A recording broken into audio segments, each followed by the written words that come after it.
Zen and the classic methods of meditation. Buddhist mysticism differs from all other mysticism in the emphasis it lays on a methodical preparation for the mystical life. It has made meditation into an art in which only technique not only plays its rightful role, as in every art, but occupies an uncommonly large place. It has thus performed a service of quite incalculable merit. It has rescued the practice of mysticism from the element of chance. It, too, describes the concentrated efforts that lead to self-immersion as a way, but nowhere else has the way, the method of meditation, acquired such fundamental importance. The Far East owes an infinite amount to the way of the Buddha. It has produced a unique type of hieratic man. It is not for us to inquire whether the high level once reached has been present everywhere in Buddhism down to the present day, nor whether strict method has turned into routine and enlightenment into esoteric knowledge. Our concern is with Zen Buddhism. We shall not discuss when, how, and through whom it arose, but only why it was that Zen, although essentially a part of Buddhism, as regards its method, took a different course from the classic Buddhist mystique of meditation. It is a striking fact that, in Buddhism, enlightenment consists in a pure vision of the same truths with which the work of meditation begins. The insights that prompted the retreat from the world return again in abstract form, devoid of all admixture of emotion, thus sanctioning the original experience of the Buddha which started him on his way to enlightenment. Is not this result explained by the fact that the theme for meditation becomes, as it were, a fixed idea?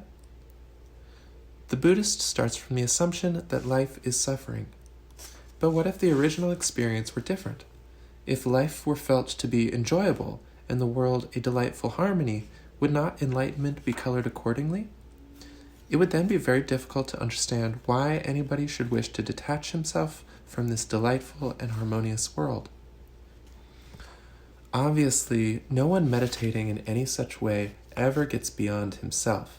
He does not get beyond thinking and not thinking, pleasure and pain, etc., but merely reaches a zone of indifference, which he declares is a beyond. With what, then, is a unio mystica performed?